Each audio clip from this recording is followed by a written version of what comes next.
हे जनरल कायर यांना पुण्यात कोणीतरी कार्यक्रमाला बोलवलंय. पुण्यभूषण पुरस्कार त्यांच्या हस्ते दिला जाणार आहे. पुणेकरांनी त्यांना बोलवलंय. मुलांवर गोळीबार करणाऱ्या या महाशयांना त्या पुणेकरांना लाज वाटली पाहिजे. लोकमान्य टिळकांच्या नावाचा पुरस्कार असेल किंवा अन्य कुठला पुरस्कार असेल देत आहेत यांच्या हस्ते. रक्ताने रंगलेले हात आहेत त्यांचे मुलांचे.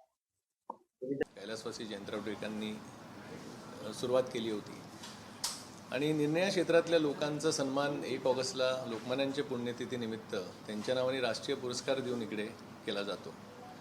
यंदाच्या वर्षी श्री अजित डोवाल यांना हा पुरस्कार देण्याचं सर्व विश्वस्तांनी ठरवलं आणि त्याला प्रमुख पाहुणे म्हणून देशाचे गृहमंत्री श्री अमित शहाजी येणार आहेत, मुख्यमंत्री देवेंद्र फडणवीसजी येणार आहेत, उपमुख्यमंत्री एकनाथ शिंदेजी येणार आहेत, उपमुख्यमंत्री सुनेत्राताई पवार येणार आहेत, आपले केंद्रीय मंत्री मुरली मोहोळ येणार आहेत, सन्माननीय चंद्रकांतदादा पाटील येणार आहेत आणि उदय सामंत येणार आहेत आणि अजून बरेच पाहुणे प्रमुख व्यक्ती हे या कार्यक्रमाला उपस्थित राहणार आहेत. दरवर्षीच 1 ऑगस्टला हा पुरस्काराचा सोहळा हा घेतला जातो आणि ज्यांचं योगदान देशाच्या जडणघडणीत हे राहिलेलं आहे अशा लोकांचा सन्मान लोकमान्यांच्या नावाने पुरस्कार देऊन केला जातो.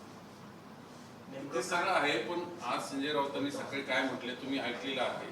म्हणजे जनरल डायर दिल्लीत जनरल डायर सारखे वागले अमित शहा, त्यांना बोलवणाऱ्या पुणेकरांना लाज वाटली पाहिजे अशापर्यंत त्यांनी ते शब्द वापरले. तुम्ही स्वतः आयोजक आहेत, बरं तो पुरस्कार आजचा नाही, त्याला खूप मोठी परंपरा आहे.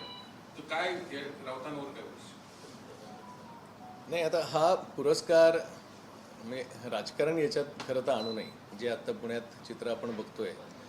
कारण मी म्हणलो तसं 83 सालापासून हा पुरस्कार चालू आहे आणि अनेक मान्यवर इथे येऊन गेलेले आहेत. अनेक पंतप्रधान येऊन गेलेत, केंद्रीय मंत्री आलेत, वेगळ्या वेगळ्या क्षेत्रातले प्रमुख येऊन गेलेत.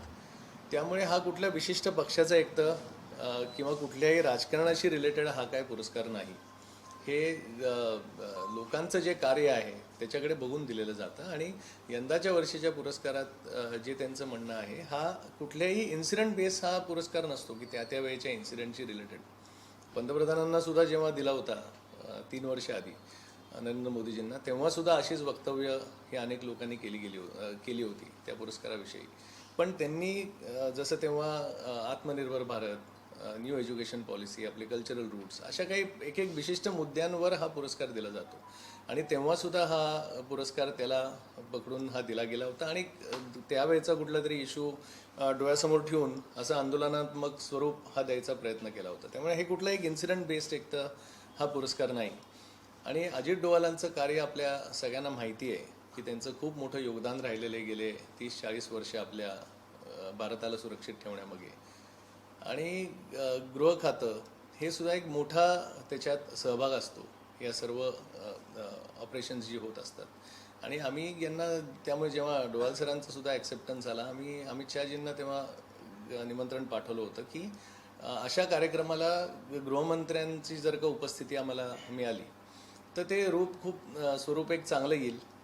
कारण गृह खातं आणि हे एकत्र खूप जवळून काम करतं आणि त्यामुळे लोकांना ते इन्सिडेंट्स, पुणेकरांना ते त्यानिमित्ताने त्यांचे अनुभव, एक्सपिरियन्सेस जे काय राहिलेत ते त्यानिमित्ताने एकाला एक रिलेट होतात आणि आम्हाला आनंद आहे त्यांनी ते तेव्हा स्वीकारलं सुद्धा निमंत्रण दोन्ही नेत्यांनी आणि तो कार्यक्रम आता पार पडेल 1 तारखेला. संजय राऊत यांनी तुम्हाला लाजा वाटायला पाहिजे अशा पद्धतीचा शब्दोच्चार केलेला आहे. तुम्हाला योग्य वाटते संजय राऊतांनी असं बोलण्याची गरज होती का? नाही, असं बोलण्याची निश्चितच गरज नव्हती. कारण मी म्हणलो तसं हा इन्सिडेंट बेस्ड कुठलाही पुरस्कार नाही आणि हा लोकमान्यांच्या नावाने हा टोटली वेगळा कार्यक्रम आहे की ज्याच्यात त्यांचं पुण्यस्मरण आपण करत असताना या आपण थोर पुरुषांना पुरस्कार आजपर्यंत दिला आहे. तो कशाकरता दिला आहे की त्यांचे विचार हे लोकांपुढे त्यानिमित्ताने यावे. आणि मी म्हणलो तसं की डोवाल सरांचं जे आत्ता ते नॅशनल सिक्युरिटी ॲडवायझर म्हणून जे काम करत आहेत आणि हे गृहमंत्री आहेत, त्याच्यामुळे एकत्ररित्या ती कामं चालू असतात. तर तो एक चांगला योग इनफॅक्ट जुळून आला आहे की या कार्यक्रमाची जी लोकांची सुद्धा जी एक अपेक्षा असते या कार्यक्रमाच्या माध्यमातून की ते विचार आणि अनुभव सगळे ऐकावे, त्याच्याकरता हा कार्यक्रम खूप चांगला इनफॅक्ट योग जुळून आला आहे की गृहमंत्री येतात. काँग्रेस पण विरोध करणार आहे, आंदोलन करणारे काळे झेंडे दाखवणार आहे. गेल्या वर्षी वर्षी पण मोदींना विरोध केलेला होता, आता अमित शहाना पण विरोध करतायत. जो इन्सिडेंट झाला लाठीचार्जचा त्याच्या निषेध. नाही बघा, आता जंतर मंतरचं जो प्रकरण झालं ते निश्चितपणे सर्व देशाने बघितलं, ते एक खूप मोठं प्रकरण त्या याला घडलं. पण त्या विषयीच्या चौकशा या सगळ्या होत आहेत आणि पेपरफुटी ही चुकीची होती का? 100% चुकीचीच होती, त्यांनी मुलांची नुकसानी होते. पण आता त्याच्यावर पुढे त्यांच्या चौकशीमार्फत जे काय निष्पन्न होतील ते वेगळे. या कार्यक्रमात त्याच्यात कुठल्याही अडचणी हे निर्माण करणं हे मला तरी योग्य वाटत नाही, कारण हा टोटली वेगळा कार्यक्रम, याला राजकीय स्वरूपच नाही. आणि तुम्ही ते राजकीय, मी म्हणलो तसं पंतप्रधानांना दिलं तेव्हा सुद्धा राजकीय स्वरूप दिलं गेलं.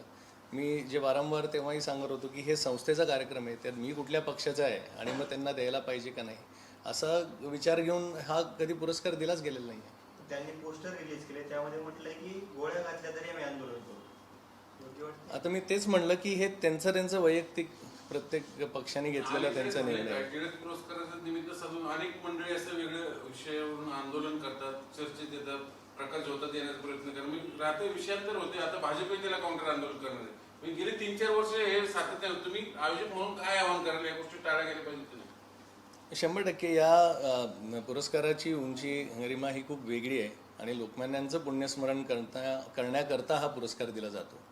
त्याच्यामुळे तो विचार एक पूर्णपणे वेगळ्या दृष्टिकोनातनं त्याच्याकडे बघायला पाहिजे या पुरस्काराकडे. याच्यात कुठलंही राजकीय रूप, त्या मुद्दाम त्याच्यावर अडचण आणणं हे काही योग्य नाही.